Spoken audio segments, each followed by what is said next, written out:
Check, check.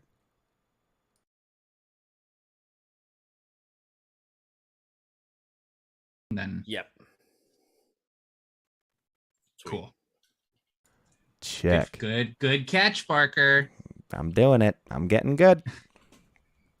All right, going live.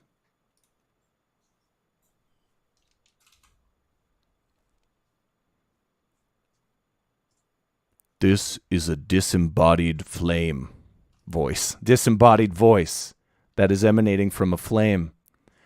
That might mean it's embodied, actually.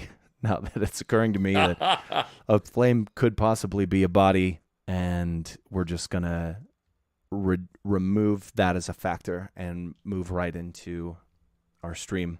Hi, everyone. Thanks for waiting patiently.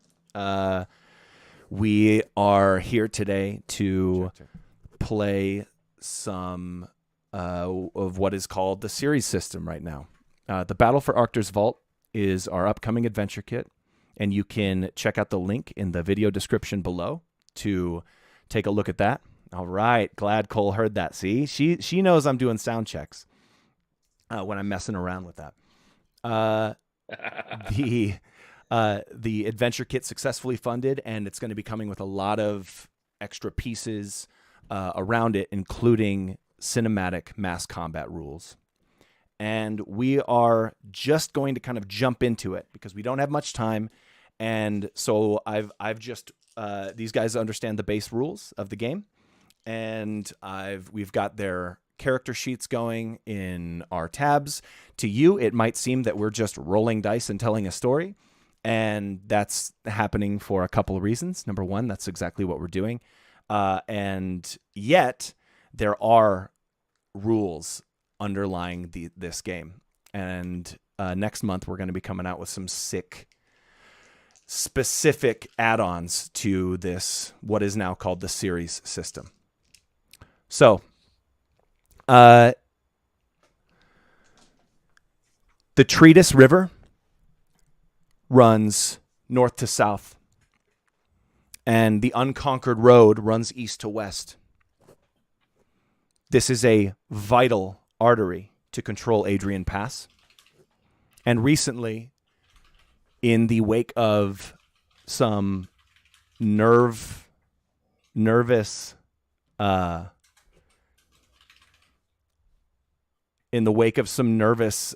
anxious members of the Crossley League realizing that it's the potential for this extremely fertile region that has fed all of Adrian Pass for such a long time, the fear that might be leaving, that might be up in jeopardy, have taken arms into hand and are now moving towards the epicenter, the dominant city in this region, Armistice. Armistice stands behind you. No defenses. I'm talking to both of you.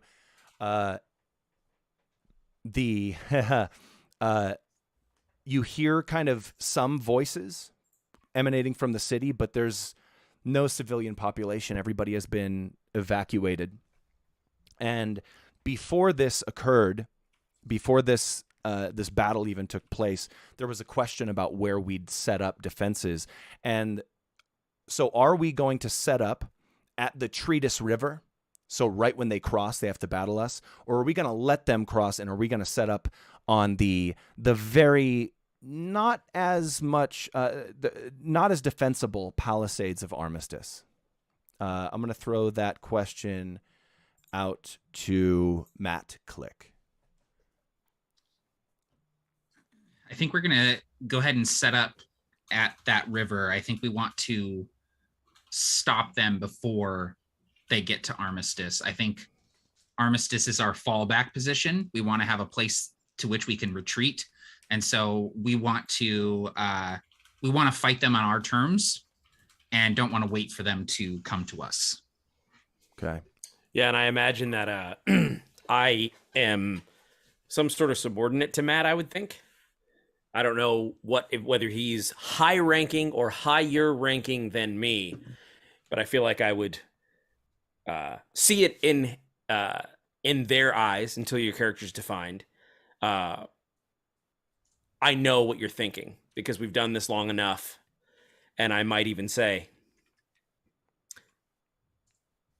all right, so the river it is. The river. The ground is pounded down into flat, almost stone. The soil is completely devastated by the marching troops that take up position on the river. In the center of the river, there's a bridge, and so that would be the main crossing point. And to the, what I'm just going to call the left flank, is river, turtles all the way down, and to the right flank, same, river all the way down. Armistice, it's known because of the scale of this battle. It's mass combat, but we're talking, maybe a few platoons here, not a massive army. You should be able to hold them from this spot on the bridge, but it's totally up to you. And this is, since Matt, you're the senior here, it's up to you whether to decide to plant someone in their back line and to maybe like set up an ambush or a trap, or it's up to you to leave that to your subordinates. I would delegate that to Tim's character, whoever that might be. Okay, and so what would the order be specifically? I would basically give you free reign and say, because if you are subordinate to me, I think that you have your own sort of squadron or group of guys. Perfect. And basically say like,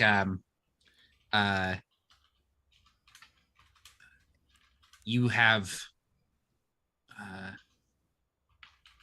fought in many battles at my side. And the time has come for you to now lead your own troops. Choose your position. Meet the enemy in your fashion. I learned long ago to trust your instincts. Aye. And so then I would turn to begin to gather the handful of soldiers that I would know that I could trust because they've served beside me in some fashion, or I've seen them all firsthand. No stories. Can this be? And this is your squad. Whatever your character's name, it should be their levy. Oh, that's perfect. Like a small levy, lightweight, something. Yeah. Like so a that's squad. perfect. Sweet. So that would be it would be Chase's levy. Chase. All right, I'm gonna put your. Now, Kalis is a dwarf. Chase, you can fill in your stuff as you go, no problem. But yes, Chase's levy.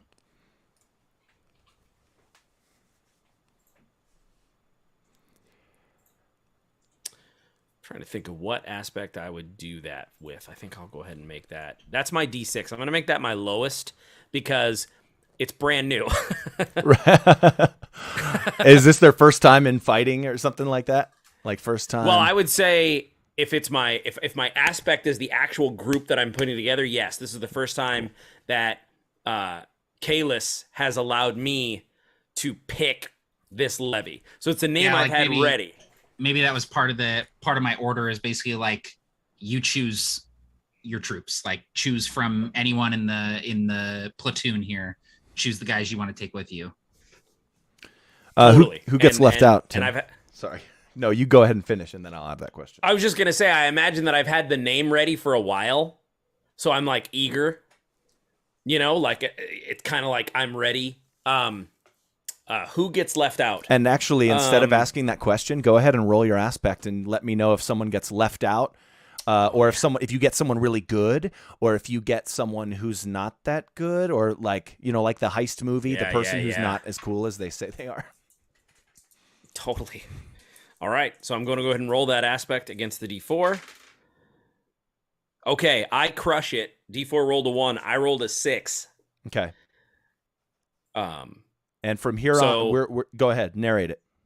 Well, I was going to say, to me, reading that result, that means I get an optimal choice. Mm-hmm. Lowest on the D4, highest on the D6. I'm like, all right, everyone who I ask is totally down. No one sort of like pretends they can't see me and looks past me. Everyone's down to clown. Everyone's down to clown, and I feel like with a roll that good, I feel like they've been ready and they've waited. They knew this day would come, and so I imagine I have a handful of like a small commando squad. This isn't a big sort of regiment. This is like 5-6 specific soldiers who do specific things. This is like a fire team almost. And what are you? Yeah.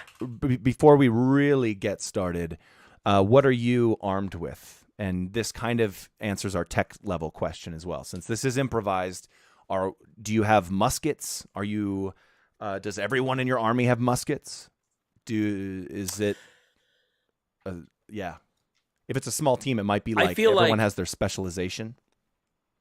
I think it's more of a specialization. So like, I think that like there might even be someone that has like a very low level magic item. Sweet. Like a helm or something. Nothing major, but just kind of like a protective deal. I would imagine that everyone would have their some sort of a bladed weapon. Mm-hmm. So for close quarters, and then everyone would probably also have their choice of range weapon. So like for me, I believe that Chase would have a pretty sick crossbow. Maybe it's semi-automatic, not fully, but like a semi sort of like couple shots before it reloads. So I think it's a mixed bag of some muskets, some crossbows, maybe even a longbow in there. Nice. You are taking up position, presumably to ambush the enemy as they walk past you, or to kind of like start the battle in an advantageous way by literally starting behind enemy lines. Yeah. It is a forested area. The orchards are extremely forested, especially in this area, and especially since the orchards have expanded almost overnight to overtake miles around. And so it's extremely dense. You imagine it's probably not easy for the renegades. They're called the Renegades Levy. So it's just a collection of a lot of Crossley people who have turned their backs on the way things have gone and are now attacking Armistice and trying to seize that in this moment. You feel the ground murmur. And everyone in your ranks, Kalis, start to kind of look around. You hear the sounds of shields that were once still and ready start to kind of scrape against the earth, scrape against the friends. You see a couple people with their eyes around. It looks like the incoming sound and rumble of the troops, the enemy forces, are causing, and you feel this too, Chase, and probably more so, you're just going to start seeing the scouting party at the head of the renegades start moving towards the river as you are laying in wait with ambush set.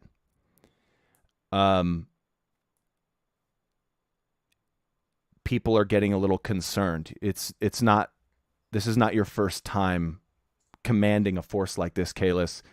And it's common for a lot of the rookies, especially the rookies, even the seasoned veterans, to get a little anxious leading up to the fight. And what we're going to start doing here, we're going to try our best, because we've done this once before, is we're just going to start rolling and narrating, and no pressure. If you have to say what number you rolled or you have a question about it, bring it up. But if you are interested in just the complete narrative experience, just keep it going. Sounds awesome. Excellent. Put a bunch of stuff in your table there, Tim. I saw that. I was wondering. I moved it over. Sorry. No, it's okay. I thought, listen, this is a highly narrative game. I thought you were just going. I'm gonna let Matt get in there and do whatever he wants to do. I'm the general now, says Chase. As the right. So you're feeling this, Kalis. What do you do, and how does your levy and their morale kind of react to your actions? Yeah, so I'm going to go ahead and I'm going to try and speak over the din of the encroaching army, the rattling of the shields, the creaking of the armor here. I find kind of this outcropping of rock over the river, and I clamber up on top of it. I'm an old, just battle-worn bulwark of a dwarf. I look like the wall of a castle that has seen many sieges in its time. There are lots of dings and dents and mementos of battles lost and battles won. And I sort of amble up this rock, and I carry this this really gnarly looking weapon. It's this morning star. It's just this this sphere of iron with these kind of jaggedy sort of barbed points coming off in all directions, and it has a long handle on it, so I can use it two-handed, and I'm sort of using it as a walking stick to get up on top of this rocky outcropping. And as soon as I get up there, there's like a hush that falls over the assembled troops, because they know that I'm about to get up there and start spitting some fire. And I'm going to go ahead and I'm going to try and inspire, but more so than that, I'm going to try and quell fear. And basically, I'm going to say, the fear that you feel, do not shy away from it. It is the fear of losing our home, losing our lives. It is the fear of what comes over that ridge. Embrace that fear. The fear is hope. The fear can fuel you. Only in the face of fear can we rise to greatness. I'm gonna roll. I should have rolled before I gave that speech. Man. Oh no! I rolled a 1 on my D12 and a 2 on the D4. Okay. And so, As a liar.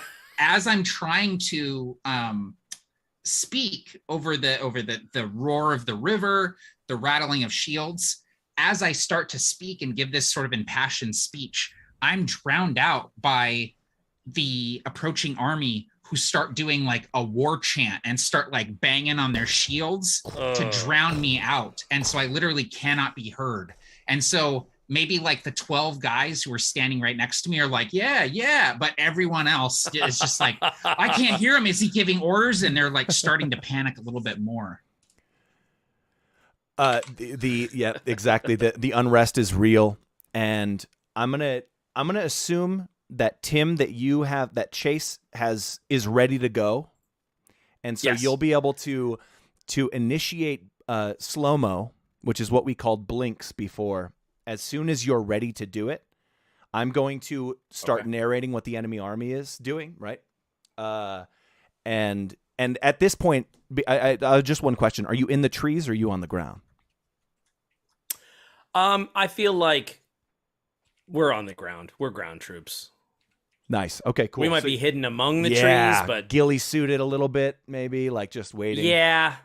We're not tree climbers. We're probably like a little like more rough, a little less dexterous, a little more brutal kind of. You have a specific an ally near you, near your position. You're a little spread out, but not too spread out. You're focused. You've done this before. And this ally near you kind of like looks over to you as the enemies are approaching and says in this military sign that you know, we trust you. And the forces just start moving past you, and you hear the drums beating. And back to Matt's unit's point of view, this huge, almost like legion, a few platoons of just ground soldiers from all over the Crossley League, armed in a bunch of different weapons, standing at the river, waiting to guard the bridge. And then you see it. You see almost an identical mass of troops, identical in their ramshackle nature, the various weapons, the armors, the stuff that they've pulled out of ancestral graves to arm themselves with. They start emerging from the tree line, and you hear like this horn that sounds a lot better than that, but like you couldn't really hear it because of the way that the people, the voices and the shield banging.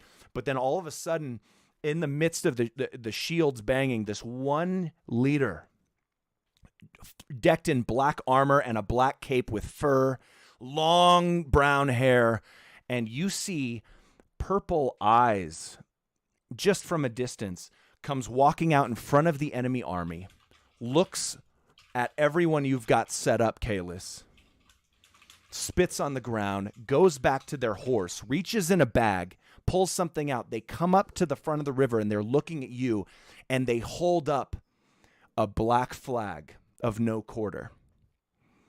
And again, the morale, seeing that absolutely no one is getting taken prisoner here, the morale of your levy begins to shake once again.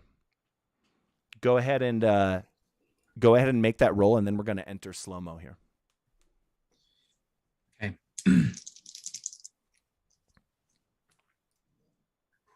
Okay. I raise my morning star up into the air and I say, "Give no quarter, take no quarter!" And this time I can be heard as I just shout into the wind. Everyone just like slams their spears against the ground, and they can't even keep it organized. They're so excited. They see your morning star. They've been here before, and I don't know why my horns have vibrato, but they do. It's a special NK horn. It's like it's a woodwind reed stringed instrument mixed with a kazoo. It's a real interesting take on music, and they all start moving forward. Their steps begin beating into the earth, and there was a moment where your squad was sitting there very still, Chase. But now they're all kind of moving forward. The front line starts funneling towards the bridge. We've entered Blitz. Yeah, and I feel like... Go ahead. Oh, I was just gonna say. So you talked about how all of us share this gesture that shows that we have solidarity, and I feel like with my squad, it would be whatever the NK version is of like lovingly flicking someone off. I know this from my brothers. It's like if any of us are trying to take a photo of one another or whatever, or like when we see each other when we first pull up, we just lovingly flip each other the bird. If anybody else did it, we'd be very upset. But it just works for us. And then and everyone would kind of do that. And then, as you say, we start kind of moving forward. And I see this figure with purple eyes walking in front of the enemy army. And I see where we are. And I know that it would be difficult. But I just say, that's the one. If we can disrupt that, we can. And then I look back and I go, what is it? You cut the head off the snake and the eggs don't. And Rastin, one of the sort of bigger figures, is like, you don't know what you're talking about, but you do know what you're talking about, but I know what you mean. And then we start to advance toward a position where if it's possible to sort of work through, I don't know, how big is this army? Is it like massive? Like, or could we find the back of this army or like find a middling point to kind of like sneak through the ranks? Or is it like, go ahead and do a roll. Massive square army. Go ahead and do it. So I'll tell you that it's a pretty small, medium-sized army. It's about the size of your army. Go ahead and roll your representative for that, and then let me know.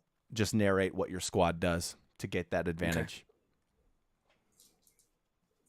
All right, so then for me, I think I'm actually going to make this an aspect at the moment, and it'll be gut feeling where it's like I have these things, and my stakes are going to be sometimes they're way off.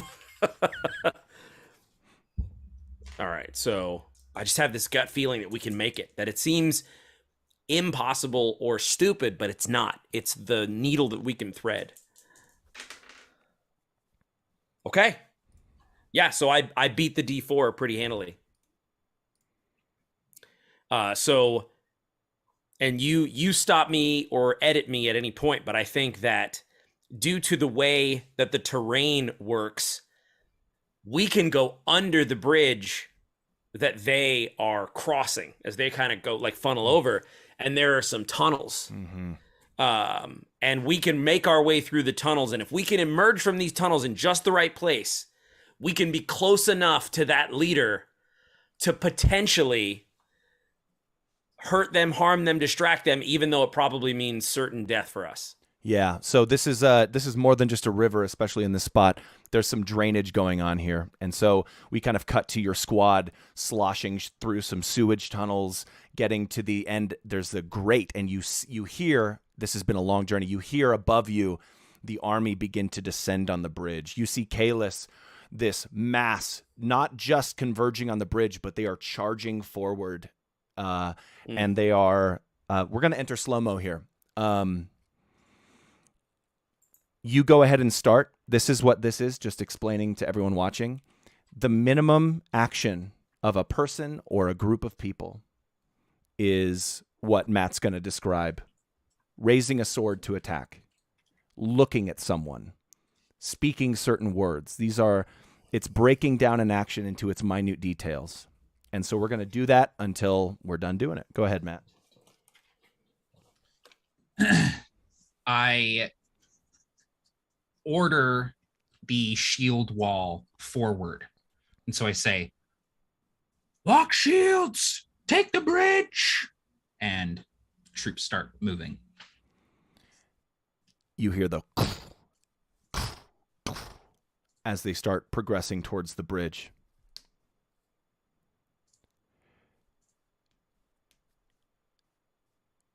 The enemies clash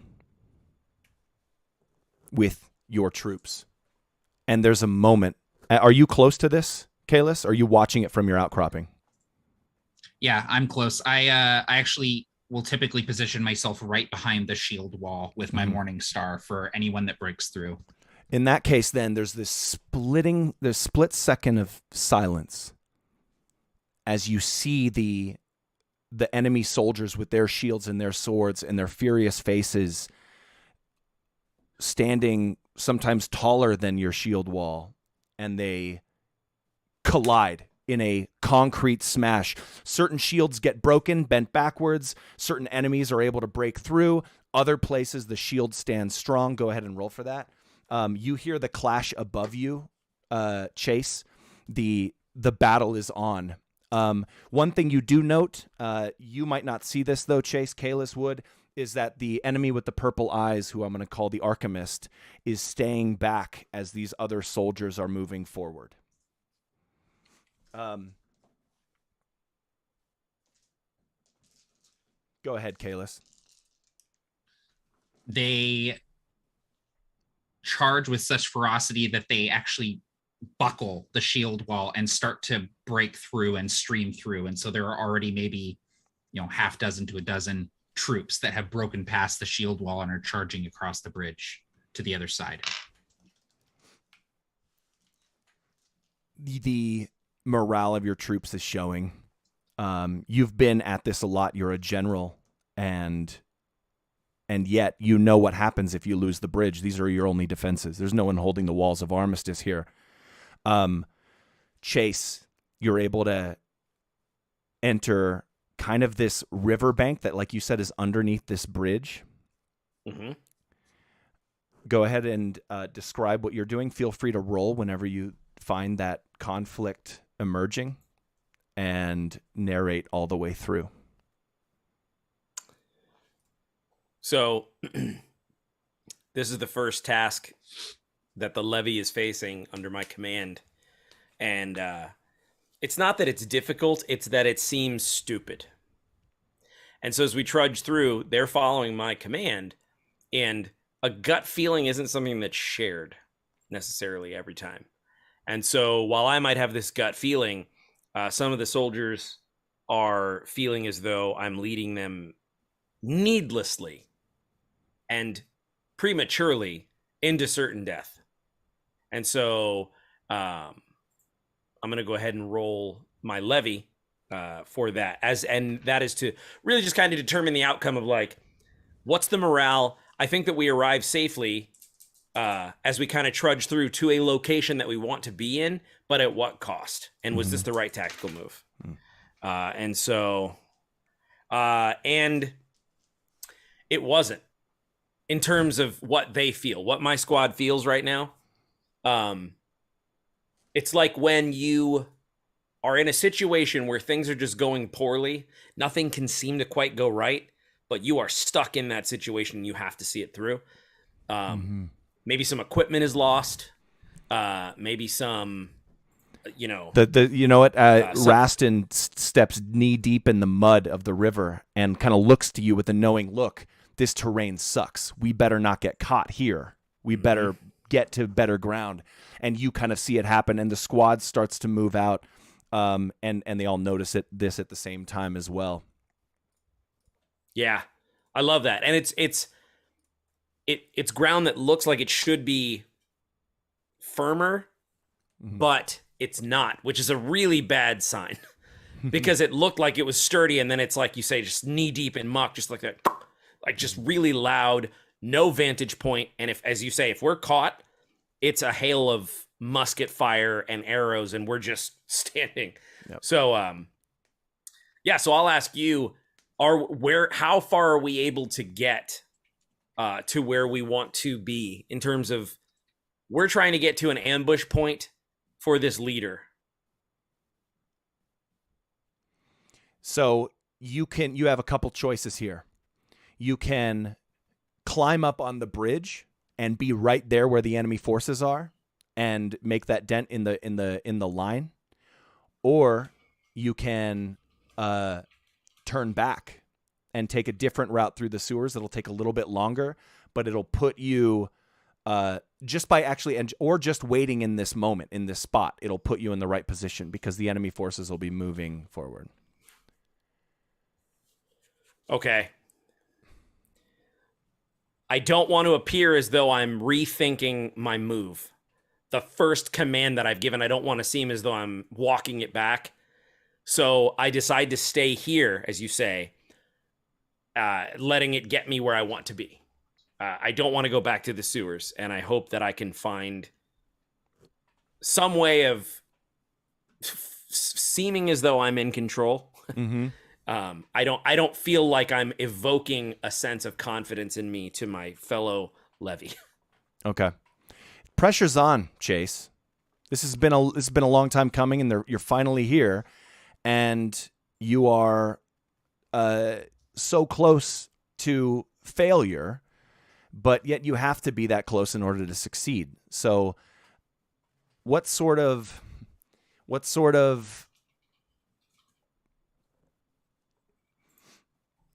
line spoken to you in the past is reverberating through your mind now?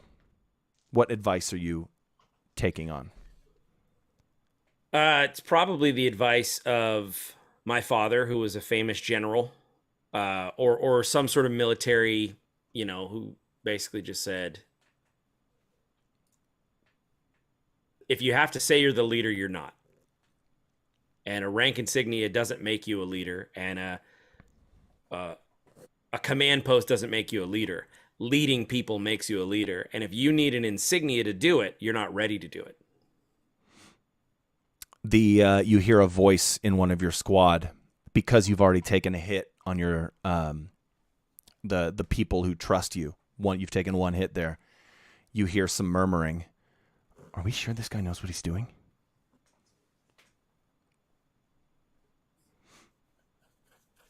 And I choose to ignore it the first time.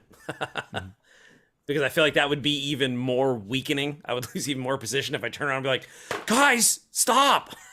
We should be attacking right away. We shouldn't be moving again. We've made the decision. We have. Actually, Rastin will probably say, "Shut the trap." That seems like a good second in command, right? Yeah. Like keeping, even if Rastin agrees with what like Livia or Cross or some of these other people are saying, Rastin's job is to complain upward. He doesn't, you know what I mean? Yep. So, yeah. And maybe it's Rastin who says something that backhandedly still respects me, but also says, if he can't cut it, I've got it. Like safety net, check. Got it. Nice. And that calms this person down just a little bit. But you're good at having your pulse on the lives of the people who trust you and their feelings and kind of on your people, even when they're brand new people. Back up to the bridge. The enormous, the level of speed that these troops are breaking through the line is unmatched. It's making you rethink your plans a little bit, Kalis. As a couple people actually start to get pushed off of the sides of this bridge. And you'll hear some splashing of people in the river behind you as you walk back. That's Chase. But there's shields against spears. There's splinters. There's blood.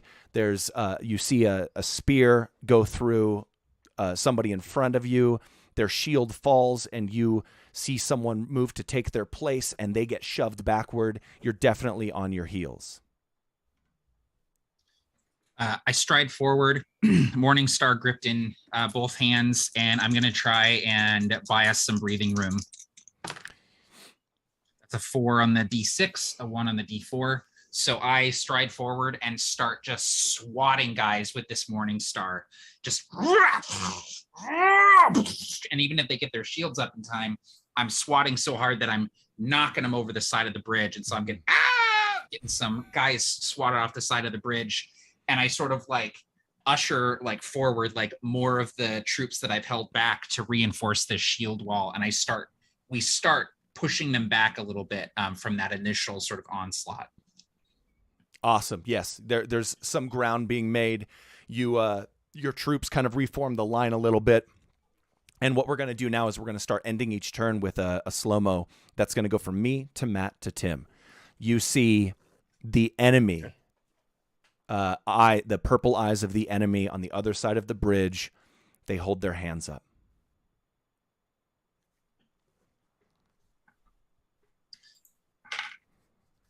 The clouds above the battlefield darken and kind of start to swirl and coalesce. Drops of rain begin to tick as they hit the leather of our armor. First, with space between the sounds, and eventually, even though they're spaced apart, bigger, fatter drops.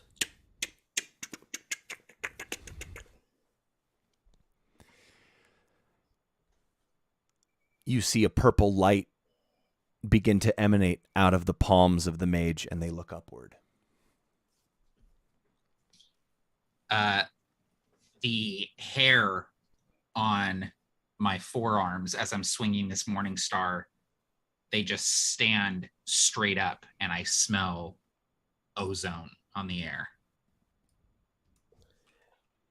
All the metal from our arrow tips to the blades at our hips.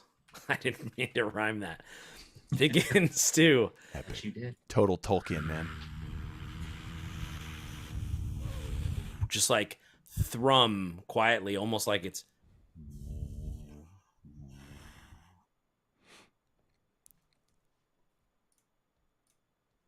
You see a couple enemies get pushed over the edges of the bridge, both sides.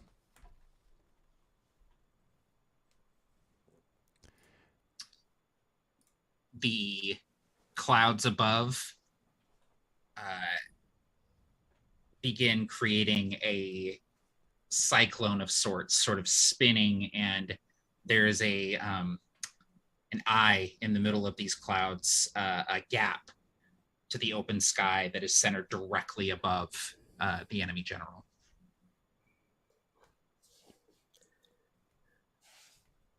Rastin's hand on my shoulder as he gives me a knowing look that we've shared before.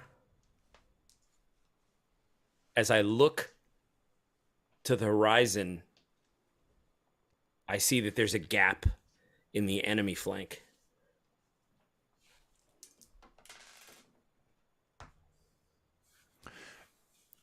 A dozen bolts of lightning emerge out of the epicenter of this storm as we leave slow motion and combine into one blast that just obliterates the shields, takes out a lot of the enemies, a lot of your allies behind the bridge in the back line. An explosion goes off behind you. Kalis, Chase, you hear it in the distance, like this cracking noise that pierces the sky, is brought down, and you see maybe a dozen or so of your troops incinerated in the back line as this enemy mage, this alchemist, falls to their knee and then stands back up and puts their hands out again.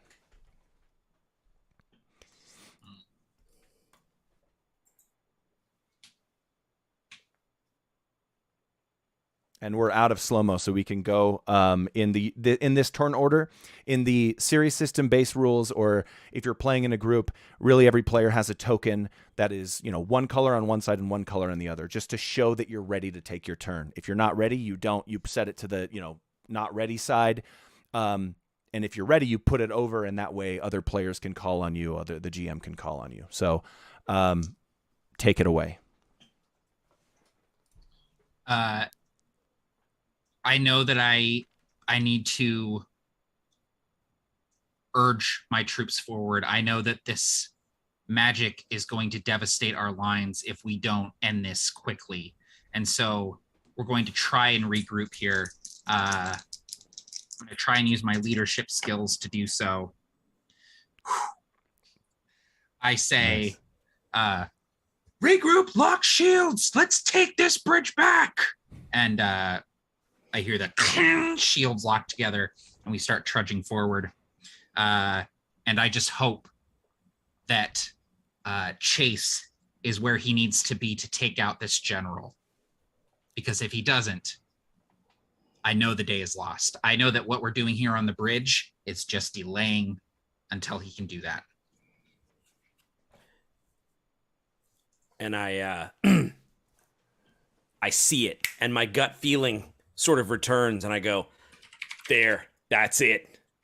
And what I see is whatever version of some sort of trebuchet or ballista or arcane battery, some sort of war vehicle that they're wheeling up to attack us, has fallen behind or fallen askew, has veered in the marching, and we have opportunity.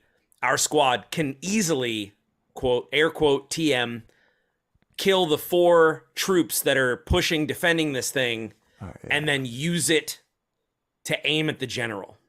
Nice. Yeah, this is the remnants of an old rhino. This is what this is, though. This is just a big, almost tank chassis. It's like I can't think of the name. Roman Legion, like a phalanx entity. It's a thing that you get inside and you carry it while under it, so all the shots kind of ping off of it. Made out of iron, extremely heavy, but you have a strong squad. And of course, if you have like a Varia crystal or some sort of object empowered with Varia, you can put that in this entity and actually turn it into an arcane tank. But you approach, you absolutely see that it's trying to maneuver elsewhere, like maybe get around the river or get a different position. and go ahead and narrate what you and your squad are doing. Roll whenever you'd like and narrate how it goes, then pass the torch. All right. So I feel like I mentioned that we might have a low-level magic item. And so while I feel like it certainly wouldn't be like a full-blown Varia crystal, well, actually, you know what? I'm going to take this opportunity to roll, and I'm going to roll on the immersion tables. Sweet. And so the immersion tables are these really cool narrative bits where I can roll my percentile dice, and then it's going to generate these results. So here's what I'm going to do, and that's going to decide how this rolls. So we have, what is it here? 14? What is 14? It's to the ground, I think. And what's cool about the immersion tables is you get a 1, a 4, and a 14. So Oh, you get no way. 3 Okay. results, which is kind of, that's why, yeah, and numbers 1 through okay. 10 are built with that in mind a bit. So it's always going to create a kind of an immersive experience. No one can see these, D100 tables, but I encourage you guys to roll whenever you'd like on these. All right, this is tasty because I got life and limb, casting, and dangerously cohesive. What that says to me is that between this low-level magic item, maybe some Varia dust, and whatever we have cooking in there, we're able to essentially hotwire this tank. And it's precarious. It could explode into a ball of Varia fire at any moment. And maybe it's even like a little turbocharged. Like, we're just going to run it hot and try to use it to crush up the line. Even if it just means we break the line and ballista into the general in an effigy. That's what we're going to try to do. And so... Love it. I'm gonna use my D20 for this.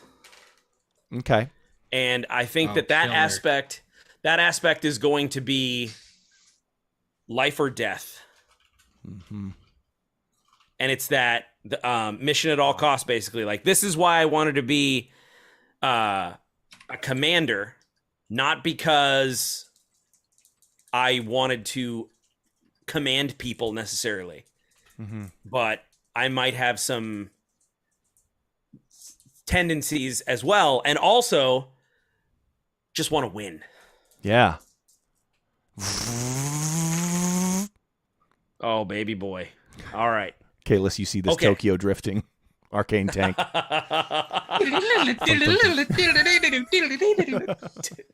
Two Rhino, two Varia. So yeah, I rolled a 16.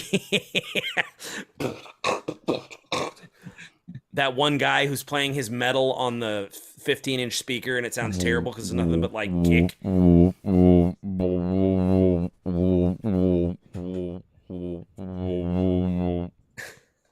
It's like, man, can you turn that down? I'm trying to war. I love the idea that you're plowing through these guys, though. Well, I was just going to say, I think that it kind of ignites like, and we're not ready for it. And so we're essentially holding onto the sides because we can't run this fast. So we're like strapped in. Yeah, and we're like, oh! It's like Raston's like, yeah, like sticking a sword out some of the holes and just yes, mowing down troops.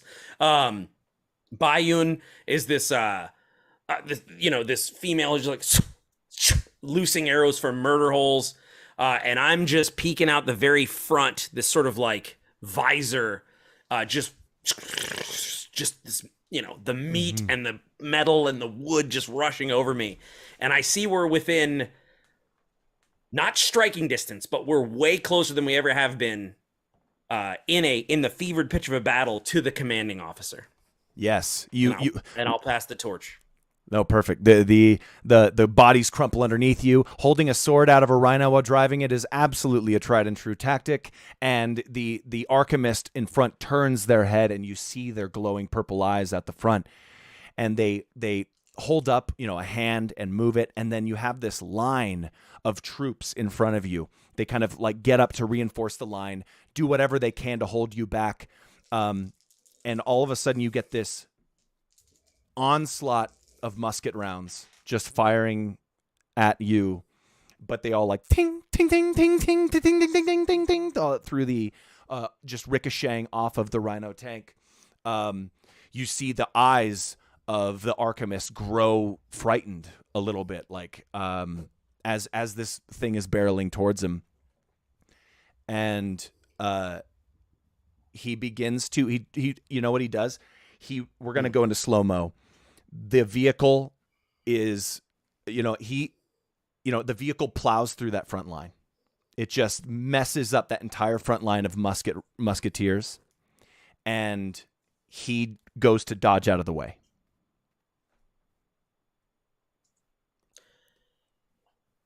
The tank or the rhino is caught on, we don't know.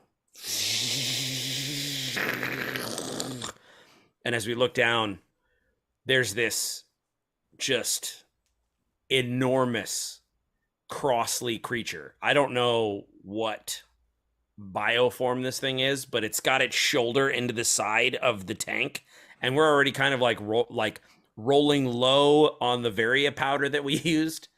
And so I think we have to choose the mage, but with less power, or steamroll this thing, but it could end up in here with us.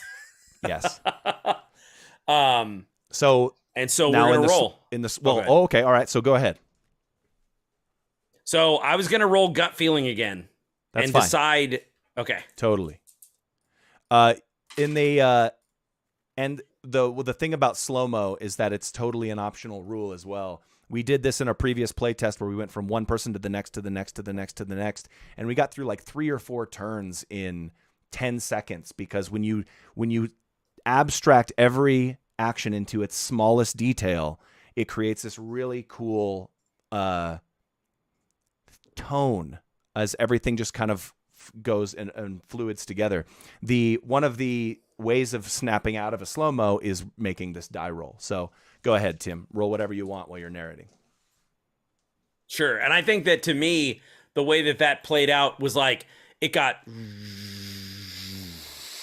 and then we were jarred back too, like, whoa, everything seemed like it slowed down for just 2 seconds. Everything was moving slowly, and then and now we are able to careen toward the mage, but I think that this thing rips off a front panel, and so now we're wide open to musket, arrow, etc. But we're still careening toward the mage, and I think now, after that moment, we go back into slow-mo. And as the mage jumps out of the way, this rhino is careening. My eyes widen. A grin comes across my face. And across the river is Kalis, who is watching this unfold. You see, because you can't really see this thing from inside the rhino until now, Chase, but you see that what this is a giant. This is a giant that has been contracted by the Crossley League to fight. But it's weird. The side of this giant is covered in these glowing crystals, pinks and purples and blues. And as you slam into it, they just kind of like shatter off a bit. Now, really quick, we were going to do this for a short time because we're already 9 minutes over Tim's limit. I can take Chase's. I think we should keep going a little bit longer because we started. Yeah, late. I think we can still go a little bit longer. But if you have dinner, I had the same thought. Cool. No, I had the same thought. Awesome. So let's cut to. Were you in the middle of a roll? I lost track of Tim because no. Yeah, what I did was slow-mo. I went into slow-mo after a roll, and I rolled well, but not awesome. Cool. And so the front of the rhino was ripped off, and we went toward the mage as he jumped out of the way. Nice. But we're open and exposed. Cool. Inserting a new rule here, in a new optional rule. The number on your D4 is the number of blinks we get. And so I would like for you to understand exactly how important the last word is in the blinks. So go ahead and start. You said, I called it blinks again, slow-mo, whatever. Same thing. Tim, since you were going into blinks and it's your D4, you go ahead. Okay. So on the D4, just so you know, I rolled a 3 on the D4. So that means that it would be 3 beats of the slow-mo, right? 3 beats of the slow-mo. So technically, you, me, Matt. Got it. So then that would be the rhino barrels through, and if nothing else, that mage's spell seems to disconnect as he leaps out of the way. The spell disconnects, and the lightning shoots back to the sky, and the sky closes up.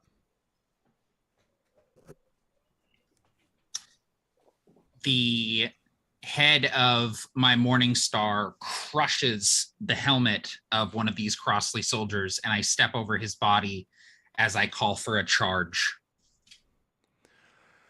This is fucking awesome. Okay, so and this is a game in progress, and so there are a couple questions here. I'm just going to be quick. If you rolled a 3 on the D4, right? There's an option here, Tim, me, Matt. There's also an option where everyone has their own D4, and that tells you how many blinks you've got. So if Matt rolled 1 and you rolled 2, Tim, Matt would get his 1, and then you'd get a second one, and Matt wouldn't get a second. Does that make sense? I see. We're not doing it that way, just to show how this is a base game, and every rule that you add onto it is optional, an optional way that is built specifically for mass combat or asteroid mining or whatever the game is in that moment. I think this is a perfect spot to, because we had this giant, just to catch up, the giant ripped open the rhino. The rhino is dissipated. Your squad is now in the thick of this fight here, Chase, but they've done the job that they needed to do. They took out this mage in the middle of their ritual. Kalis, you're calling a charge forward, and that's where we're going to begin. You hear the screams, the cheers, the war cries of your troops as they begin pouring around you and now flooding the far side of the river as this advantage has been created. Go ahead and describe, roll, narrate, and then pass the torch to Tim. Okay, so I think I'm going to use my D20 here. My resolve. I think I've taken some injuries here. There's maybe even an arrow like sticking out of a pauldron that found its mark. Old injuries are making themselves known as I trudge over the piles of bodies, following behind my troops in this charge. I know in my heart, this is my last battle. If I die, if I live, this is the last time I charge through the breach and swing this morning star. I know that someone else is going to take up the mantle, someone like Chase or another one of my officers. And so I feel that finality in my heart. Right. Win or lose, this is the last time, so make it count. Do me a favor, and because this is such an important moment and because it's so difficult, take your other dice, add a D6 to your roll.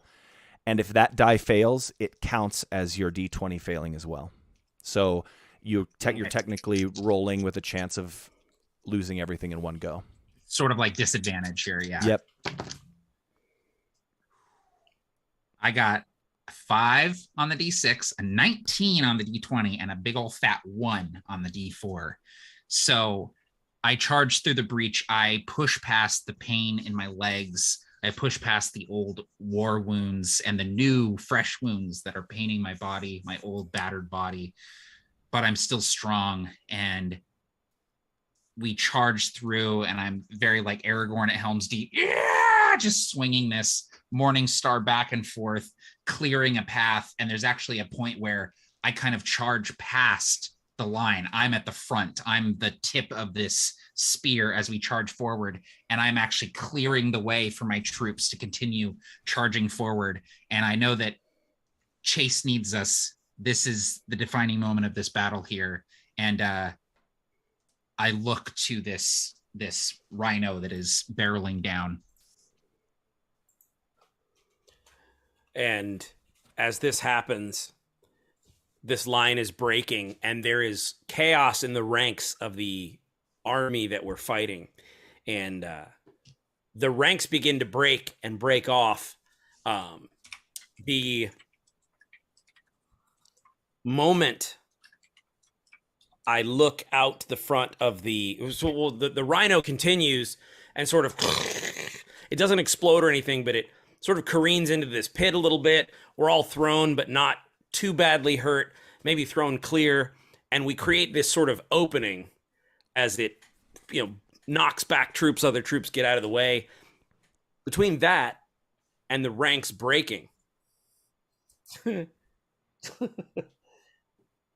between that happening and Kalis breaking the ranks, I see my opportunity. This figure with the purple eyes is leading, and I just I have opportunity, and I grab this blade, this curved long blade. And Chase has some tendencies of sociopathy, has trouble sort of understanding the ramifications of what I might do in the heat of this. But I have a conscience, but it's just hard to kind of understand what's going on when my adrenaline gets pumping. I just want to do what I want to do. And I charge toward this figure. And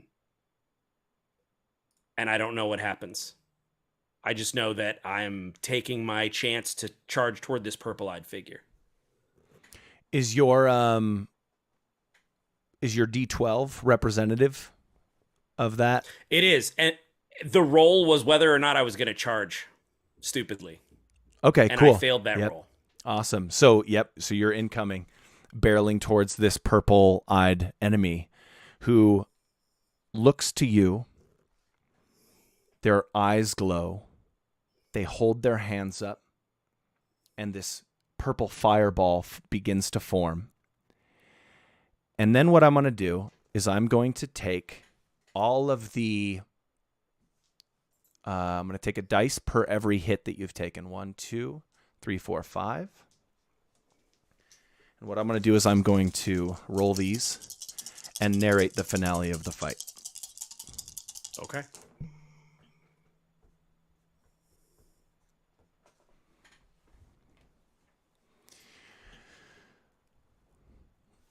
An explosion. A purple explosion of fire erupts from the enemy forces on the other side of the river. Your forces, Kalis, are able to kind of like move around it and break through until you're kind of surrounding the enemy in this circle, almost like the battle at the Black Gate. And the only reason this is possible is because Chase and his levy have pretty much deleted the flanks of this enemy army. And so you're able to just like surround them. The fire is not hot. It's static. Like you said, the hair on your arms stand up. And there's this one moment where you feel that fear again, the morale of your troops kind of disintegrating around you. But there it is, that heirloom morning star silhouetted against the purple flames. And now no longer, it's whatever golden or silver sheen. It is covered in blood. And there are pieces. There's almost like a long quiet after the explosion goes. And one by one, enemy troops start saying, screw this. They start running away. Another one. And another one, another 6, another half dozen, another dozen. You've broken the ranks of the enemy as they begin fleeing back towards the orchards. The last one kind of standing is the giant that's covered in these crystals. But the explosion just chars off just explodes, and they're engulfed in those flames. We're going to cut to the aftermath. As Kalis, you're examining this smoking ruin on the other side of the river. And there's absolutely no sign of Chase, at least not at first glance.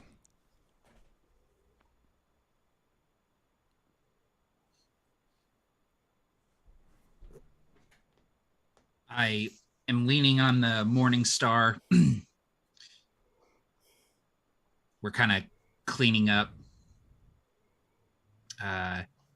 tending to wounds, and I'm scouring for Chase and his squad. And I might even call his name as I sort of approach the wreckage of this rhino.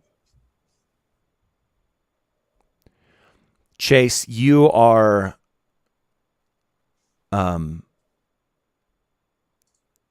this battle is a success, and perhaps you knew that.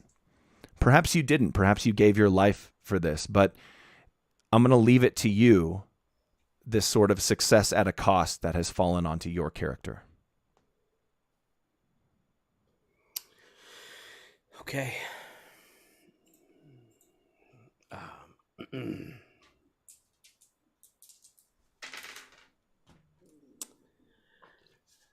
I think that I am in a pile of rubble and dirt and metal and wood, and I look around. The sky has cleared, and if I were to look at the figure with the purple eyes, would I be able to see whether they've survived, or if is there a corpse? Are they standing? Are they what? One of the most basic ways to use these rules is to apply a die to like an ability. So go ahead and decide if it were D&D, what your investigation would be, and go ahead and roll with that aspect. And then you can narrate whether you find this person or whether you don't. Sure. That would be to me my D8, which is my gut feeling, like sort of sensing where to look. Mm-hmm. Yep, and I barely am able to see. Perhaps I see a hand sticking from rubble with the black flag of no quarter laying across it in tatters and ripped. Mm. And I look to that, and I smile.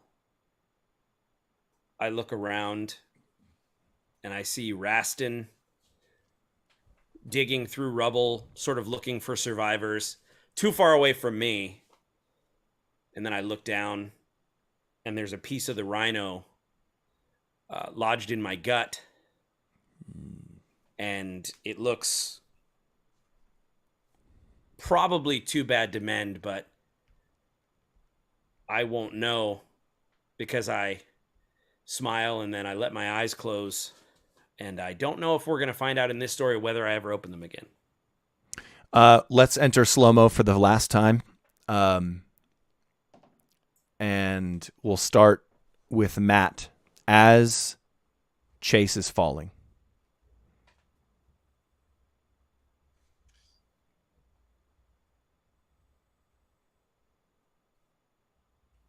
Wind rolls across the battlefield, fluttering these tattered banners. And as I find Chase among the corpses, his eyes close, I drop the morning star and it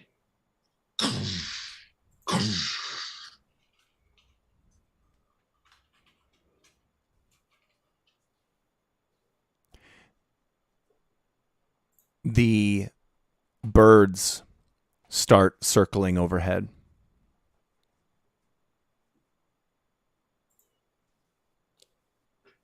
A feeling of warmth, and then cold, and then nothing.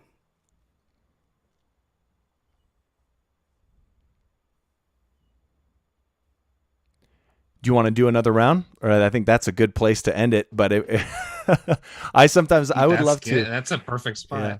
One of the things I like most about the system so far are the blinks or the slow-mo, just because I feel like if you That's really really get cool. some practice in Yeah. it can go and go and go and go. And the trick is really understanding that the slightest action is so long in emotional length, Yeah. but short in every other way, which is neat. It's like one of the better ways I've seen a concept like slow motion applied to like a narrative game. Yeah. Like, I don't know if either of you played Max Payne on the PC, Oh yeah. but the bullet time mechanic changed everything. It slows down the story. Mm-hmm. Max Payne was the first one to really do that too, I think. Yeah. So I'm going to open it up for questions for anyone. This was maybe a little more of an insider look than I was planning for into like how the mechanics work. My initial idea was let's just battle and roll and not even say what we're rolling, right? I hope that you enjoyed getting the look at the mechanics, and I'm sure that at this point you can kind of guess what they are, at least for the base rules. Please check out the Battle for Arctor's Vault. I'm going to post a backer update soon, updating the prequel edition for the adventure kit, so you can get started now in the region and start understanding the people and the conflicts. And also stay tuned for these base rules and then some additional optional rules on top of it. You all helped us greatly during that Kickstarter and during those stretch goals. So we want you to play a part in the creation here. And hopefully your question and answer, if you have any questions, feel free to put them in the chat. Other than that, I don't want to hold you hostage. I'm wondering if Matt has a little while to hang out and answer some questions. If people have them, there might be none, but please. I'm happy to. Yeah, I'm happy to answer any questions. I also want to go get some painting done before dinner, so I have a few minutes here to do that. Okay, cool. And there's Rob Coletta saying Max Payne.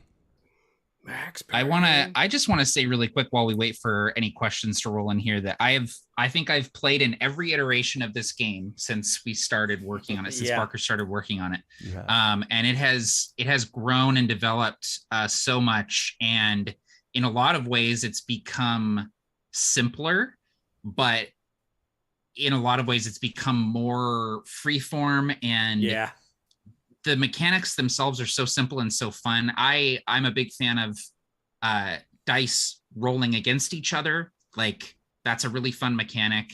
And this is probably the best the game has felt. And I just can't wait for people to like do all kinds of crazy shit with this like system, because it's very easy to, like Barker was saying earlier, add in rules like just on the fly. What if we do this? What if we do this? Like it's like a little game design toolbox that you can play around with, and that's really fun. Yeah, thanks. And I think that the cool thing is that you have this opportunity to portray any aspect that you want of the character with the dice. So you don't have to fit what you are trying to do into these stats. It's this is my hidden sociopathic tendencies, and I get to roll on that. That's not really it's not a skill you take in a game. Right. So it's just a neat opportunity to portray any character and focus on the aspects of that character that make them unique. Thanks, both of you. And we do have a question. I'm going to really quick, but to add on to what you just said, one of the neat parts of this system as it is it's we did a couple. Actually, I might just answer the question because it's almost related to what I'm talking about. I will. Rob asks, it seemed really cool. How do you make / give the enemies and obstacles tactics? So there are a couple ways that we did it in this game, and I didn't say when I swapped, but this game can be played entirely collaboratively, where if there's an enemy doing something, then it's Tim rolling to see if that enemy succeeds against Tim, right? So it's narrative on that way where the players always roll. Then I jumped in and I started playing on behalf of this enemy alchemist. And so we can kind of play against each other. And then how do you give them tactics? There's a couple ways to do it. There's a flowchart method, and which I used a bit of that here. And then there's a method that we didn't try at all, but where everybody is the GM for the next person. So it's collaboratively, it's up to Tim and Matt and me what the enemy does. Like Tim could have said, okay, I think right now this enemy is going to send the giant at the rhino. He's not going to cast a fireball. He wants to delay it so he can continue the assault on the bridge. Right. And then we can collaboratively tell this story. Obviously, with every new optional addition, the difficulty is raised or lowered. The more narrative you make the game, the easier it will be to win. I keep using these air quotes because what does it mean if you win a battle if the person who you swore to protect dies? That person was your D8 aspect. That person's dead now. Yes, we won this battle, but narratively, I lost something great, and the entire campaign is changed after the battle. The most difficult part I find in this game, in creating it and writing the rules for it, is to getting people to kind of snap out of the, okay, well, the D8 needs to represent something about my character, so I decide it represents my dexterity. You can play it this way. You can absolutely play this game in that way. But I'd rather you try, do it however you want. But this D8, to me, this represents the arc that I have built over this entire campaign as to whether or not my character is cowardly or courageous. And if I lose this aspect, that's what happens. I lose that arc. Anytime it comes into play, whether I'm fighting, I'm rolling this arc. I'm rolling this die. It gets you to think about the game in less about character abilities and more about story arcs. There are a bunch more questions that are popping up, and I'm going to hang out and I'm going to answer all of the questions. Guys, I'm going to throw it to you to say anything you want before you take off, because I know you got some painting and dinner to make. Thanks for jumping in this afternoon for this playthrough. Yeah. Absolutely, man. I think Matt's going to paint my dinner. It's a bowl of fruit. Tim's gonna make my paint out of barbecue sauce and jalapenos.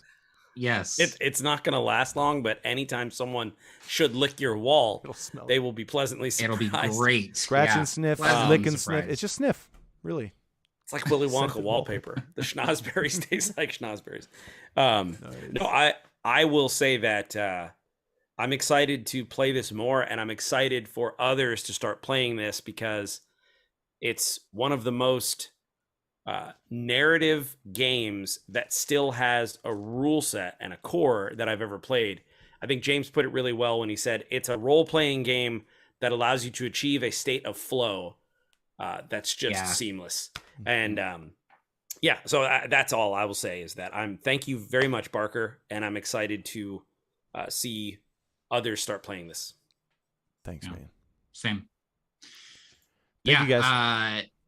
This was great, and like I said earlier, I've played every iteration of this system. This is the best it has felt, and that state of flow that you were mentioning, Tim, is like, it's just really fun to lock into that together and like tell a cool story. And it works really well for battles, but I think, and Barker might get into this as he's answering questions, like you can do a lot of different stuff with this system. So I'm excited to see where it goes next. Thank you, guys. Thank you. I'm going to leave you at your leisure to jump out whenever you want. I'm going to make sure that it doesn't throw this off. I'm going to stick around for about 5-10 minutes answering all these questions, but thank you guys so much. Cool. Okay. And thanks everyone who's watching. Really appreciate it. Bye, everybody. All right. Talk to you soon. All right. Oh, look at there's stuff in the chat. All right, there I am. All right, everybody. So one of the things that I wanted to mention about these rules as well is that they were talking about being able to use this for anything. We have an idea for a 90s sports movies homage. So, you'd be able to do this in a hockey game. I really enjoyed the playtest we did in which we were talking about blinks, or which I called slow-mo in this playthrough, where it's minute action followed by minute action. I looked up. I start casting my fireball. Fire swirls in my hands. It starts to plink raindrops. fear crosses my face, right? This is entirely narrative, this storytelling. Just keep going and going and going and going, one after the other after the other. And when you take that, you can have a really cool sporting game where you're playing hockey and passing the puck. You can also have debates or arguments or political intrigue, games of leverage, fight conflicts of leverage. You can have mass combat battles. There's one where we're creating asteroid mining is the mentality behind that game. It's not fleshed out yet because we've been working on the mass combat side of things first, right? And then there's the long-term objective is a game called Rubble, which I'm working on right now. It's an empire building game that uses a Jenga tower combined with the Ceres system. Okay, so feel free to put your questions in the chat. I'm going to try to get to them as best as I can. I'm going to get to all of them, and I'm going to try to answer them as best I can. Is it up to the players to improv what they are facing? It can be, and I'm going to say that answer a lot because the base rules, it's a narrative storytelling game. So you, Rob, you're excellent at being able to come up with stuff on the fly. You understand kind of the idea that the precedent that we set for this battle, assuming we had a session 0 or assuming we had a campaign that led up to it or assuming this, the tutorial idea, which I'm going to talk about in a second. I'm writing that down so I don't forget it. You'd be able to come up with these ideas on the fly. You know who the enemy is. You know who we're facing. So you can come up with that and create a really cool immersive scenario. There's also the immersion tables that we were using where you can roll a D percentile.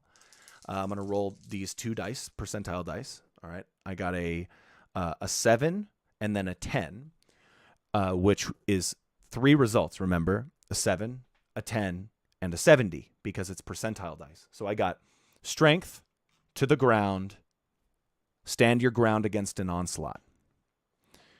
So that tells me that let me first put this up there. None of that is mandatory. You don't have to follow that, but that's enough to give someone an idea of what's happening. I'm being taken to the ground during this onslaught, and I need to use my strength to put this person on me or to flip them over so I'm now on top, and now I'm the one with the leverage here.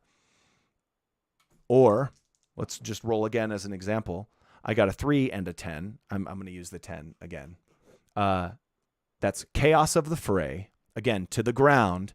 And then the total was 3, which is, again, chaos of the fray, but we'll flip it for fun and say empty lungs. Okay, so chaos of the fray, to the ground, empty lungs. That is usually enough to give somebody inspiration as to how to describe what's happening around them. The cool thing about battles is that a lot happens. The bad thing about battles is it's a lot of mundane, samey stuff. I hit, I dodge, I stab, I block, and therefore a lot of mass combat rules become war games because it's all about the hitting. It's pretty well accepted that you are fighting constantly in a mass combat. So we don't really need to be like, oh, do you hit the person? Of course they do. You can describe your character doing that as much or as little as you'd like. You can let the immersion tables take care of it. And when combined, that's alone. When we take this layer of, okay, now we're not just fighting any battle. We're doing the battle for Adrian Pass, like it is in the Battle for Arctor's Vault adventure kit. And we're putting that on top of it. So now we have those immersion tables. Now we have those character aspects. Now we have these guidelines to create what this battle looks like. There are a lot of different methods, right? Everything opens up when you do that, right? Because then I can make an immersion table for Middle-earth. Let's do the battle for Helm's Deep. Let's do a battle in Iskaloft. Let's do a battle or a small skirmish between 2 rival gangs in a Gangs of New York scenario. These are all only just the mass combat options either. So, yes, exactly. So the percentile is feeding you the inspiration to help you play your turn is a really good way of putting it. And there are other tools that go along with that continuously perpetuate that not only inspire you with this ever-changing role dynamic, but also potentially one aspect of the role that stays the same. So you're still fighting the same enemy. You're still fighting in the same location. You're still dealing with this same problem, but the specifics are changing in a way that changes the description that you give. I hope that helped answer your question. Oh, sorry. This is the part that I didn't want to forget, so I wrote it down. There is, in design, in this game, we're designing a tutorial that teaches you how to play the Ceres system while setting up the battle. And not just setting up the battle in terms of the enemy and the locations, whatever, but setting it up narratively. So I'm going to picture, we're at the Battle of Helm's Deep, and we're a bunch of tabletop role-playing gamers. Picture that Aragorn's character says, you know what I really want? I want to come up in this game. I want trust in my friends to be an issue, maybe a problem. I think that another character would, or actually maybe this is Legolas's player. I think that my character would not trust Aragorn. I think this is a bad idea, that we're trapped here. So we're going to, so I think Legolas is going to fight Aragorn in this armory. And of course, this is not happening like this. We're actually doing the narrative. We're doing the role play. And while I'm, strapping on my armor in this armory filled with alchemist's fire. Okay, that's not in Helm's Deep, but let's get creative. What I've just done there is I've created a problem between the characters, and I've created an armory. I've created any of the NPCs that I've discussed passing by, and I have given us alchemist's fire. All preparing for the battle so that when we get to the fight, I as the GM and you as the players, if we're doing that type of game, or all of us collaboratively, have these new pieces on the board that we can play with. Combine what you saw here with a potential character sheet that has a story wheel on it, that has flow charts on it where you can move dice around and get inspired by that in addition to the D100. And you have this game that is it's an endless machine that continuously perpetuates inspirational sparks, right? That you can turn into fires as you want. That is the best way I can explain it without showing you stuff, which we're going to see that stuff next month once we get it edited and whatnot. So I hope that helps answer your question. BizGF, so to the end, the mass combat, is it kind of like Ironsworn? You mentioned something about a close victory. Is that too early in development to answer? No,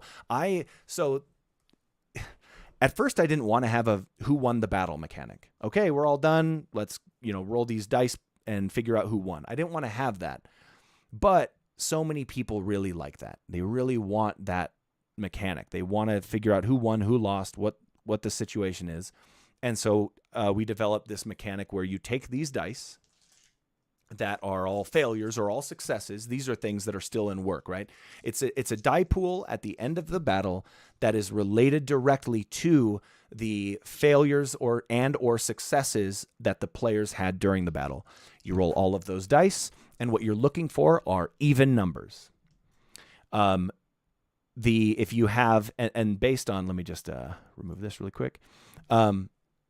If you have 1 to 3 even numbers, if you have no even numbers, it's a defeat. If you have 1 even number, it's a defeat, but there's some sort of plus side to it. If you have 2 or 1 to 3 or 4 plus even numbers, then it's a grand victory. So it's a sliding scale like that. Personally, I'm not big in using that. I feel like if you play the game and you're playing with the group, over time, you're going to sort of figure out who's winning and who's losing. Now, the game that you just watched, we were playing on what I'm going to call easy mode, very narrative, very open to interpretation, not a lot of dice rolling against each other. But even if that were hard mode, we would have discovered, okay, this person's spell has been cut off. Matt's army is pushing over the bridge. The rhino was successfully hijacked or carjacked and crashed into the biggest enemy they had, so this enemy giant. Pretty safe to say that the player side is going to win this battle. And we can go ahead and make that call. We're allowed to do that. I'm the GM, your players, we are allowed to do that. What matters are what these dice represent in the game. Because let's say Tim, who had one of his aspects was a tendency toward hidden sociopathy, a tendency towards sociopathy. Let's say that comes into play. Let's say Tim fails a couple times. That comes into play. The Tim character, Chase, at the end of the battle might be irreparably scarred from what they witnessed, or it might change them. I actually don't like the word sociopathy here, by the way, because that's a different clinical thing. So I guess what I'm talking about is the forever changes that the character experienced in the battle based on their failures. They last forever. Again, if I say I'm going to protect this person because they're my nephew and they die, I have to deal with my brother back home whose son I couldn't protect. That's not a battle thing. That's a campaign changing event. What this does is it gives the GM total conflict everywhere. If I'm moving forward with this specific game, let's say, one of Tim's, his D6 was his levy. And what you do is you don't just say what the die is, you write down some stakes, what you'll lose if you fail on this die. And one of the stakes that Tim put was the lives of those who trust me. The lives of those who trust me. If they're lost and these people die, and yet Chase lives, because the stake is not Chase's life, it's the lives of those who trust him. If Tim wanted, he could put his own life there and then risk that ending in the battle, right? You don't have to risk your life, but you can. And some rules say, nope, everybody has a D20 and that's their life. That's an option. I like it a little more narrative. I like it a little more open. But imagine playing a character who just lost their entire squad of people who trusted them. Maybe that'll make you give you a peaceful streak. Maybe you don't want to participate in war because you've seen its horrors. Maybe if it's a high fantasy setting, maybe these people start haunting you. Okay, these are future. These will have nothing to do with the battle. But what a battle is in a story arc is it's a turning point. It's a turning point in more than one way, too. It's not just a turning point in who's going to win, the Uruk-hai or the Defenders of Helm's Deep. It's a turning point in the friendship between Gimli and Legolas. As for the first time, they start counting their kills. They're starting to, shall I find you a box? Gimli laughs. This is a turning point for King Theoden, not because his side wins, but because he gets to ride out with Aragorn and he gains this trust with the new king of Gondor, and that will lead him to answer the call when Gondor calls for aid. These are perpetual story-driven arcs that you are creating with this system. And I hope that's coming across with the way I'm describing it. Can a ticking clock be added so an encounter must be ended in a certain time? Yes, in two different ways. Ticking clocks I love, especially for having to do this quickly, because then the battle seems very fast-paced and fun and fluid and action-packed. I also like timers that are like a Jenga tower, where you're pulling out a number of blocks equal to what you rolled on the D4. And you're just doing that separately. After your turn is done, you just pull out your blocks or something like that. Is it something that when the tower collapses, that timer is up? That is a different type of timer, and some tables would love to have that, some wouldn't. There's a lot of potential for add-ons to this system.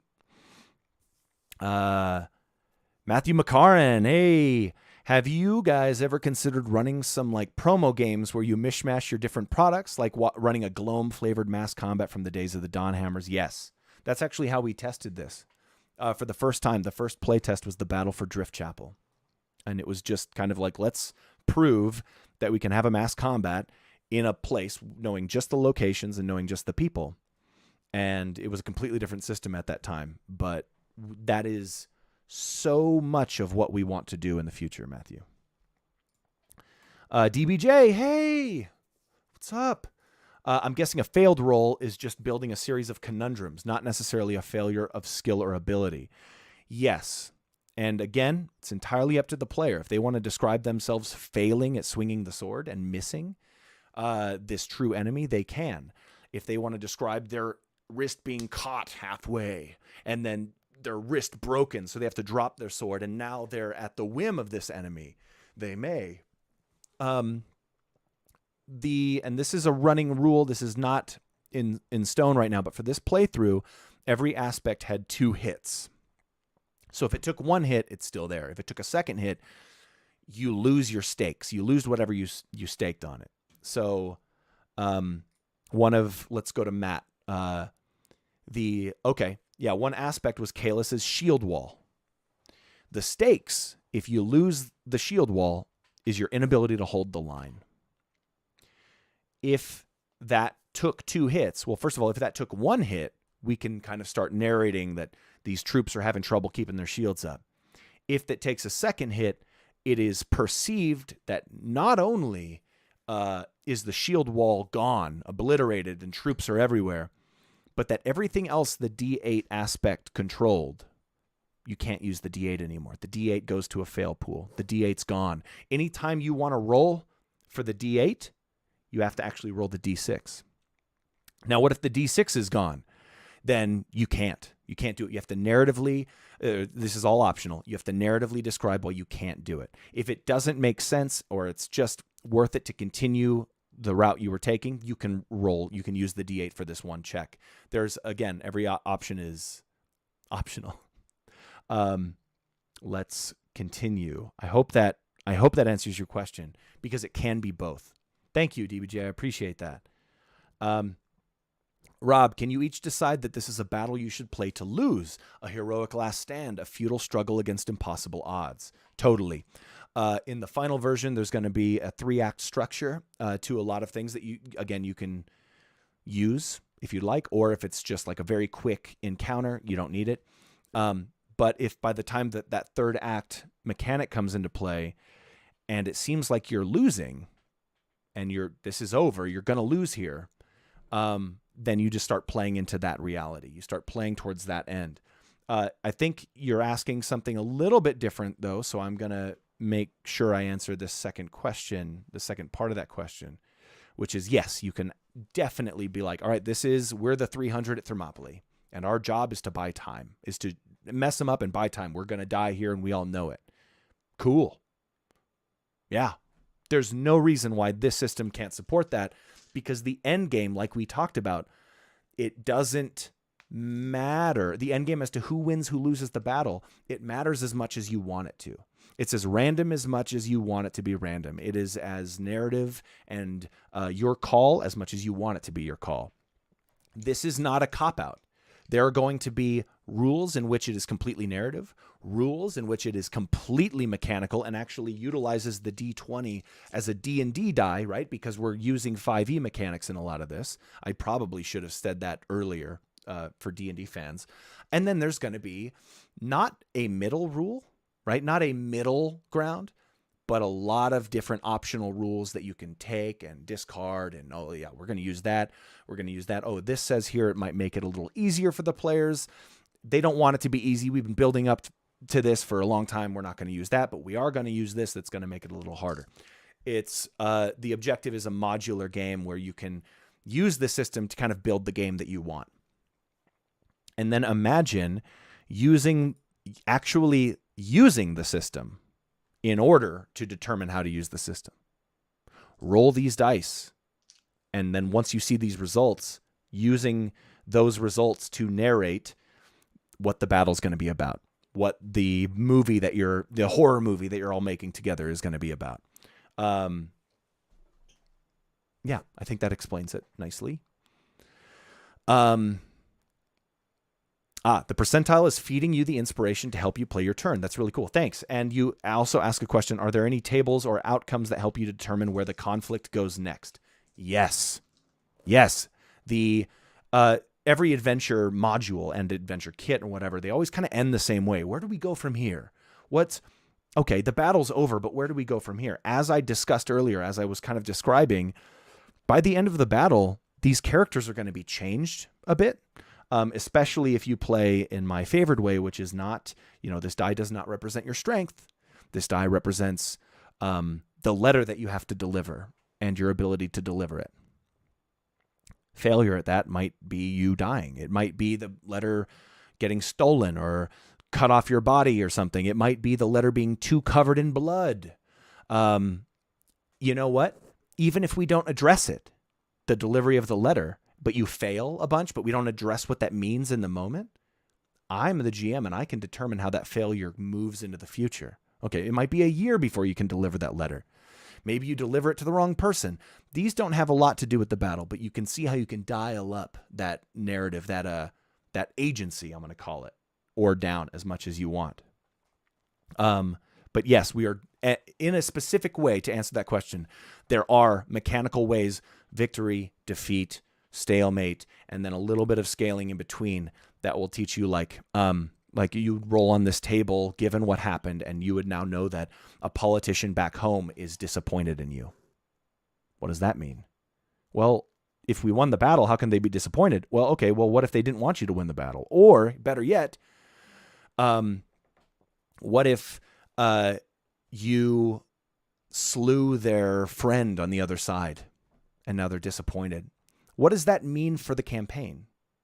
It's totally up to the GM. It's totally up to you. We don't do this enough.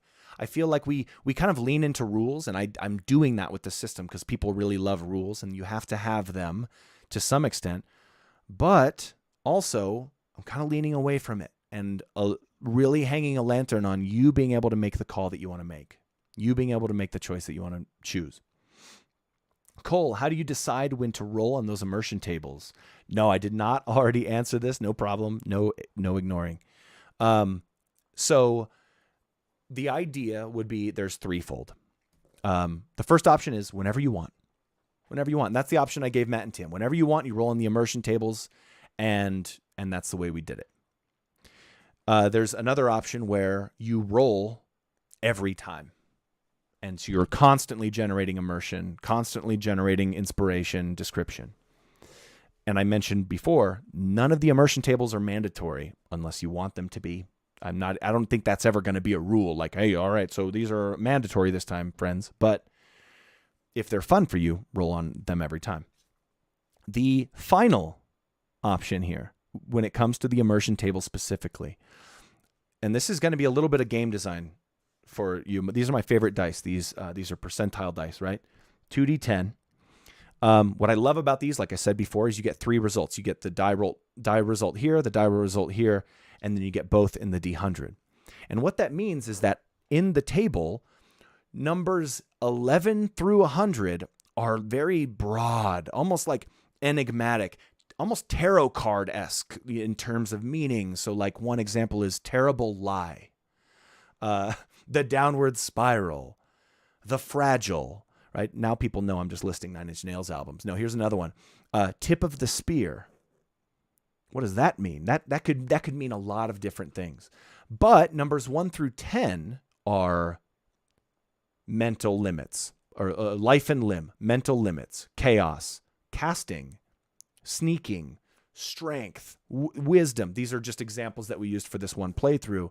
But you see the tactic here is to let 1 through 10 be guiding, or almost like framing. They frame it. So I got strength and I got life and limb. Those frame the word overwhelmed, right? Or distant forces. They frame that in a certain way that if I wanted, I could make it so the tens die never changes. Only the hundreds do. And so we're never going to stop dealing with my mental limits. It's just going to be changing the other die. All right, so now we have mental limits, and now it's thunder of boots. Okay, so maybe this is something to do with my hearing, deafening. You know, maybe I can't. Maybe the mental limit is about my spell casting. I can't quite reach that threshold where I can cast this spell the way I want to. Absolutely, totally up to you. Yeah, Matt and I were filling out this table, so definitely Nine Inch Nails themed Cole. And so if you choose to roll the hundreds die every turn, okay, you're going to continuously generate results. But I'm going to leave the tens die by itself. I think I'm getting that right? If the number is 91, one is the one is one hundreds of the tens. I just went backwards. Anyway, if the result is 91, the die that rolled the 90 or the 9, doesn't change. It doesn't change. You just keep adding on to that with the other die. And then we'll make it so it changes every time a big motion happens, a big change, a shift in the battle happens. Okay, now you get to re-roll that, that die, that 10/100s. Please let me know which one I'm talking about. I can't believe I spaced on that. And that will allow you to continuously inspire new ideas while not feeling too detached from what your character is going through in the moment. I don't want to, if I was dealing with life and limb 1 second ago and now I'm not, that doesn't quite make sense. So even if these are completely optional, I'm going to keep life and limb until I'm no longer dealing with that. It's up to you or the GM, depending on which version or variety of this game you're playing. Hellmage says, dope. Thank you. Thank you. Appreciate you being here, man. Rob, love the idea of social ramifications from a combat, win or lose. Excited for this. Thanks.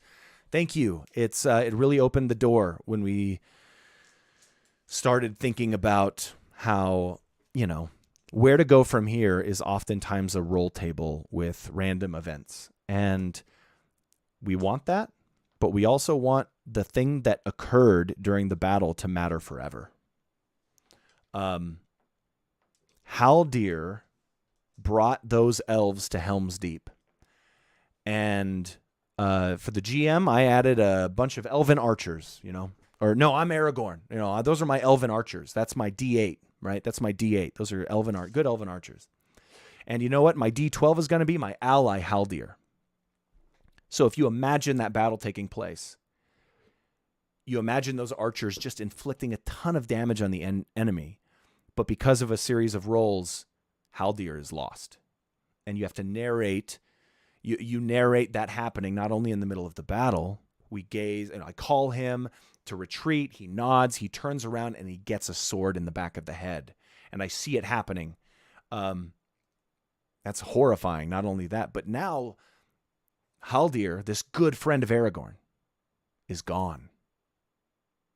They died at this battle. Not because of any die roll that hit them and the damage dealt, but because one of the players chose that person to be so important to their character that they would stake their life in order to have them participate in this battle. Or they know they're participating in this battle and they're so important to them that they just need to make them a die.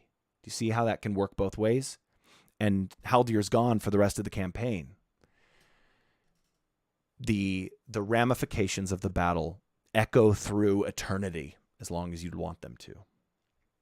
And that's it. That's it for questions. If you had any more questions, post them in the chat. I should have said this a little while ago so you'd have a little more time to do it. But I'm going to go through and just, thank everyone for being here. Cole, thank you. Ben, I saw you jump in earlier. It's all totally fine. Hey, Davies, what's up? Hey, Leonardo, I haven't seen or talked to you in so long. I hope you're doing all right. Thanks for joining us here. Redium, I think that's a cam mic, I think. I hope so. I'm getting better at comparing actual names to a gamer tag type of name. BizGif, I'm assuming you're Biz's GF, good friend, girlfriend, godly friend, godly frontier. You could be a landscape, your disembodied landscape, the divine landscape, a purgatorial dreamland. What? Josh, what you looking at? Thanks for jumping in for a bit. Joined on Extremely Fertile. Yes, the Emelian Orchards are. Yep, there's Tim in the chat. Again, thanks, Rob. I'm going to start thanking people twice here pretty soon. Jeremy, hey, Erasmus Expeditions. I'm happy you were able to join in. DBJ, it's always a pleasure to see you around. And I'm pretty sure everyone else who jumped in was a bot. If I didn't thank you and you were here, Matthew McCarran, if you were here and I didn't thank you, then thank you. But that's it. I'm going to go ahead and wrap this up. Thank you, everybody, for chiming in your comments. Thank you for participating and watching. Check out the Battle for Arctor's Vault. You can see the link below, or you can pre-order that. You can also add on our other adventure kits, and if you add them on, we send them to you right away if you specifically use the add-on feature. So yeah, really, really great playthrough. Thanks for joining. Thanks for being excited about our improv as we were. Godspeed. See you next time. Let's see when this ends.